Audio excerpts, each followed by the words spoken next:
आईने पाकिस्तान का भी उसको तोड़ने की कोशिश की गई और बहुत दफा आईने पाकिस्तान तोड़ा भी गया है। मुख्तलिफ लोगों ने, चाहे डिक्टेटर हो या डिक्टेटरों के कुछ पैदावार सियासतदान जो इस मुल्क पे मुंसलिक किए गए, जो हम पे थोपे गए, उन्होंने भी आइन तोड़ने की कोशिश की और आइन तोड़े। लेकिन अगर आज भी टूटी फूटी जमहूरियत भी अगर चल रही है, आज भी पार्लियामेंट का निज़ाम मौजूद है, आज भी हमारे पास कोई कोड ऑफ कॉन्डक्ट है, तो वो शहीद जुल्फकार अली भुट्टो साहब के दिए हुए आइन की वजह से है। हमारे मुल्क में जो तारीख लिए कहते हैं नेशनल हीरोज, आज मैं भी समझता हूं कि पाकिस्तान में शहीद जुल्फकार अली भुट्टो जैसी कदावर और जहानत रखने वाली कोई भी शख्सियत मौजूद नहीं है। आज भी पाकिस्तान में ऐसा कोई शख्स नहीं है जिसको हम कह सके जिसका स्ट्रेचर शहीद जुल्फकार अली भुट्टो साहब जैसा हो। और इस पाकिस्तान को जरूरत है, पाकिस्तान को जरूरत है ऐसे विजन की जो पाकिस्तान को इस क्राइसिस से निकाले। शहीद जुल्फकार अली भुट्टो साहब के दौर में जिन जिन लोगों ने कराची को देखा होगा, पूरे पाकिस्तान को देखा होगा, पाकिस्तान ऐसा नहीं था, पाकिस्तान एक्सट्रीमिस्ट के हवाले नहीं था, पाकिस्तान इंतहा पसंदी के हवाले नहीं था, पाकिस्तान में क्लैशन ऑफ कल्चर नहीं था। पाकिस्तान की तालीम का मयार यह था कि पूरी दुनिया से लोग तालीम हासिल करने के लिए कराची में आते थे, पाकिस्तान में आते थे। यह मयार था। हमारे मुत्तहिदा अरब अमारात, हमारे सऊदी अरब, हमारे फलस्तीन, बाकी जितने ममालिक हैं, वहां के लोग तालीम हासिल करने के लिए आपके हमारे प्यारे वतन पाकिस्तान में आते थे। एक्सट्रीमिज्म वाली सोच नहीं थी यहां पे। अनफॉर्चुनेटली बाय डिजाइन हमने एक्सट्रीमिस्ट पैदा किए, बाय डिजाइन ऐसी जमातें आई जिनकी सियासत सिर्फ और सिर्फ एक्सट्रीमिज्म पर है। अनफॉर्चुनेटली ये हमारे पास ये जमातें मुंसलिक की गई, मुसलत की गई हम पर, जिनकी सियासी सोच और सियासत सिर्फ और सिर्फ लड़ाई झगड़ा, नफरत अंगेज फतवाएं देना, गलत चीजें बोलना, कम तालीम के बावजूद बड़ी बड़ी फतवाएं दे देना। अनफॉर्चुनेटली ये चीजें हमारे ऊपर मुंसलिक की गई, हम पर थोपी गई। हमारा मुल्क ये चीज डिजर्व नहीं करता था। अल्हम्दुलिल्लाह हर नेचुरल रिसोर्स हमारे मुल्क में, लेकिन कायद अवाम शहीद जुल्फकार अली भुट्टो साहब, जिनका विजन था कि पूरी दुनिया में इस्लामी मुमालिक को आपस में जोड़ा जाए, जो इस्लामिक कॉन्फ्रेंस लाहौर में मुनक़द की गई, उसका मकसद क्या था कि पूरी दुनिया के मुसलमान लीडरों को बुला के बोला गया कि हम सब एक होकर हर उस चैलेंज का मुकाबला करेंगे। क्या हुआ? उसकी सजा क्या मिली? उसी की सजा थी, ये उसी की सजा थी, उस इस्लामिक कॉन्फ्रेंस की सजा थी कि कायद अवाम को झूठी साजिश में एक जुडिशियल मर्डर किया गया, जो बरसा बरस के बाद अब सुप्रीम कोर्ट कहती है कि जी उनको इंसाफ नहीं दिया गया, उनको उनके मुकदमे में फेयर ट्रायल का मौका नहीं दिया गया। ये कौन कहता है? ये अब सुप्रीम कोर्ट कहती है। इतने बड़े जुल्म के बाद मैं समझता हूं जो फांसी की सजा कायदे अवाम को दी गई, वो कोई भुट्टो खानदान के लिए फांसी सजा नहीं थी, वो कायदे अवाम को फांसी नहीं थी, वो पीपुल्स पार्टी के वर्करों को फांसी नहीं थी, वो पाकिस्तान के मुस्तकबिल को फांसी दी गई, वो पाकिस्तान की तरक्की को फांसी दी गई, वो पाकिस्तान की खुशहाली को फांसी दी गई, वो पाकिस्तान जो कि इस दुनिया में आज तरक्की याफ्ता मुमालिक में शामिल होता है उसको फांसी दी गई। तो जो कायदे अवाम ने इस मुल्क को दिया, फिर आज भी दुनिया में कोई भी मुल्क, कोई माई का लाल पाकिस्तान की तरफ मैली आंख से नहीं देख सकता। उसकी वजह क्या है? उसकी वजह है शहीद जुल्फकार अली भुट्टो साहब की तरफ से दिया गया एटमी प्रोग्राम। आज हमारे लोगों को उसका एहसास नहीं है। आज हमारे लोग समझते तो कौन सी बड़ी बात हो गई यार, अगर एटमी प्रोग्राम शहीद जुल्फकार अली भुट्टो ने दिया। अगर वो इनिशिएट नहीं करते, वो ये नियत नहीं रखते, वो ये प्लान नहीं करते, उनका ये विजन नहीं होता तो अल्लाह ना करे आज जिस तरह बाकी मुसलमान मुल्कों में मुसलमानों की नस्ल कुशियां हो रही हैं या उन पे मुजालिम डाले जा रहे हैं, खुदा ना खास्ता पाकिस्तान के साथ भी ये असर हो रहा होता। लेकिन हमारे कायद ने उनका वो विजन था कि उनको पता था कि वेस्ट की नजरें किस तरफ है, कल को हमारे साथ क्या हो सकता है। उन्होंने अपनी जान की परवाह ना करते हुए, अपनी जान की कुर्बानी देते हुए, उनको पता था कि इस प्रोग्राम के कॉन्सिक्वेंसेस क्या होंगे, उन पे और उनके खानदान पे क्या उनको भुगतना पड़ेगा। उन्होंने अपनी जिंदगी और जान की कुर्बानी देकर कहा कि मैं एटमी ताकत इस मुल्क को बनाऊंगा ताकि किसी की मजाल ना हो कि पाकिस्तान की तरफ कोई मैली आंख से देख सके। यह था विजन कायदे अवाम का, यह थी सोच कायदे अवाम की। आज अगर हम सुकून से बैठे हुए हैं तो सिर्फ इसलिए बैठे हुए हैं कि हमारे लीडर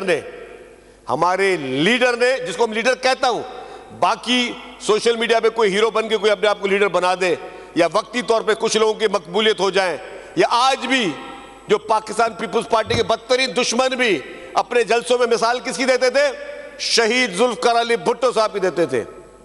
और आज भी अपने आप को वो कंपेयर करने की कोशिश कर रहे हैं, किसके साथ कर रहे हैं, शहीद जुल्फकार अली भुट्टो साहब के साथ कर रहे हैं।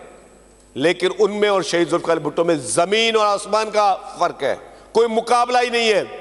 उन लोगों ने जो आज अपने आप को मुकाबला करने की कोशिश कर रहे हैं, पाकिस्तान के लिए कोई रत्ती भर काम नहीं किया, कोई एक एहसान उनका पाकिस्तान के ऊपर नहीं है, कोई एक प्रोग्राम वो नहीं गिरा सकते कि उन्होंने पाकिस्तान के लिए किया या पाकिस्तान के अवाम के लिए किया है।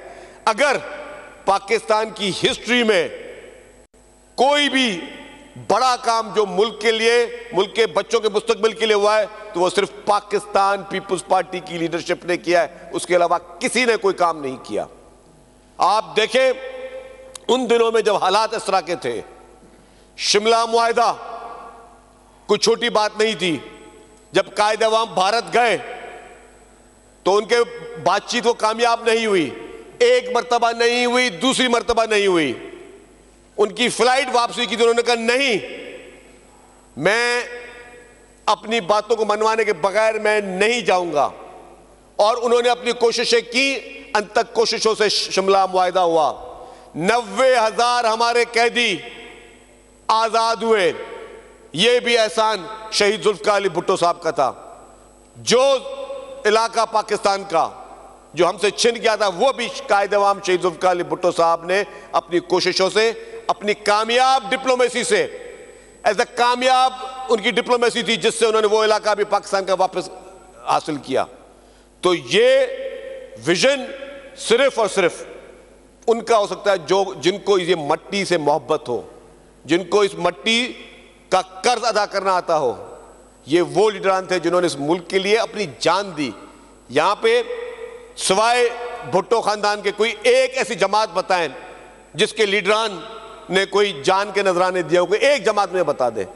मुख्तलिफ जमातों के ऊपर जब भी मसले आए तो कोई एक जमात जो कि मुआहदे करके चली जाती थी मुल्क से बाहर, या डील करके आते थे, डील कर जाते थे, या एक जमात है जिसका लीडर कहता है कि मुझे आजाद कराओ, वरना मुझे आजाद नहीं करवाया तो IMF को कहता है कि पाकिस्तान के पैसे बंद कर दो। बैरून मुल्क से धमकियां दिलवाना शुरू करता है पाकिस्तान को। पाकिस्तान की वो मिसाइल टेक्नोलॉजी जो कि शहीद कायद मोहतरमा बेनजीर भुट्टो साहबा की दी हुई मरून मिन्नत है, उसके ऊपर जो है वो अटैक करवाने की कोशिश करते हैं वो जमात। और वो जमात जो कि मुझे खुलेआम कहूंगा, जो कि इसराइल के पेड एम्प्लॉय हैं। इसराइल का एक मंसूबा है जो कि पाकिस्तान के ऊपर थोपा गया है। वो जमात पाकिस्तान की खुद मुख्तारी के लिए, पाकिस्तान की सालमियत के लिए हर चीज कॉम्प्रोमाइज करने के लिए तैयार है, सिवाय इसके कि उनके लीडर को किसी तरह बाहर निकाला जाए और उनको इख्तिदार की कुर्सी पे बैठाया जाए। ये वो लोग हैं जो पाकिस्तान ने जिन लोगों को इज्जत दी और इन्होंने अपनी जात के लिए पाकिस्तान की हर सालमियत को कुर्बान करने के लिए हर वक्त तैयार है। लोगों के साथ आके झूठ बोलते थे कि जी हम कोई गुलाम नहीं है, ये फलाने की साजिश है। और आज पूरी पार्टी इनकी जो है उस मुल्क में बैठी हुई है और मिन्नतें तरले कर रहे हैं किसी तरीके से जो है हमारे लीडर को रिहा करवाओ। अमेरिका में सदारती इलेक्शन हुआ, सबसे ज्यादा खुशी इन लोगों ने मनाई। इन लोगों ने सबसे ज्यादा खुशी इसलिए मनाई जैसे कि इनके कोई परदादा साहब वहां पे सिलेक्ट हो गए हो, और सबसे ज्यादा ये झूमरिया पा रहे। और इनका एक लीडर, इनका एक उस मुल्क का लीडर क्या कहता है कि ट्रंप को मैं 24 घंटे के अंदर रिपोर्ट पेश करूंगा कि किसने जो है आपके खिलाफ बयानात दिए। वो इनके अपने लीडरों के बयानात हैं। तो ये लोग जिन्होंने अभी साल सवा साल जेल में हुआ नहीं है, अभी साल सवा साल जेल में हुआ नहीं है, और अभी से ये पाकिस्तान के खिलाफ और पाकिस्तान की सालमियत के खिलाफ हर सौदा करने के लिए तैयार है। पाकिस्तान की सालमियत के खिलाफ हर किस्म को ये कॉम्प्रोमाइज करने के लिए तैयार है। तो ये क्या आप कहेंगे ये लोग लीडर हैं? आप समझते हैं ये लोग लीडर हैं? लीडर तो वो है जो पाकिस्तान पीपुल्स पार्टी की लीडरशिप, पूरे का पूरा भुट्टो खानदान शहादत दे दी। पूरे के पूरे भुट्टो खानदान ने अपने जान के नजराने दिए। मोहतरम आसिफ अली जरदारी साहब ने 12 साल जेल काटी, और मुश्किल हालात में भी नारा क्या लगाया, पाकिस्तान खप्पे। तो एक जमात जो कि पाकिस्तान, जो हर मुश्किल हालात में पाकिस्तान खप्पे बोलती रहती है, और एक जमात वो है जो सिर्फ अपनी सहूलतों के लिए, अपने मुफाद के लिए पाकिस्तान को बेचने के लिए तैयार है। तो सर कोई मुकाबला नहीं है, कोई मुकाबला नहीं है। पाकिस्तान में सिर्फ और सिर्फ एक ही जमात है जिसने इस मुल्क के लिए अपनी जानों के नजराने दिए, और मुल्क के नौजवानों के लिए ऐसे काम कर गए जो कि कोई और जमात नहीं कर सकी। Thank you very much. बहुत शुक्रिया, बहुत शुक्रिया, बहुत शुक्रिया। सिंध असम्बली में वज़ीर इत्तलात सिंध शर्जील इनाम मेमन इज़हार ख्याल कर रहे थे।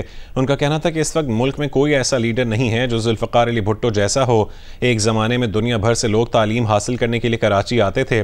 जुल्फ़िकार अली भुट्टो का अदालती कत्ल किया गया, अब जाकर सुप्रीम कोर्ट ने तस्लीम किया कि फेयर ट्रायल नहीं मिला। शर्जील मेमन ने कहा है कि वो फांसी कायदे अवाम को नहीं बल्कि पाकिस्तान के मुस्तकबिल और खुशहाली को दी गई थी। पीपल्स पार्टी के सिवा ऐसा कोई जमात नहीं है जिसने मुल्क को कुछ दिया हो। कोई सोशल मीडिया पर कितना ही बड़ा हीरो बन जाए, उसका शहीद भुट्टो से कोई मुकाबला नहीं। पीपल्स पार्टी के सिवा ऐसी कोई जमात नहीं है जिसके लीडर्स ने जानों की कुर्बानी दी हो।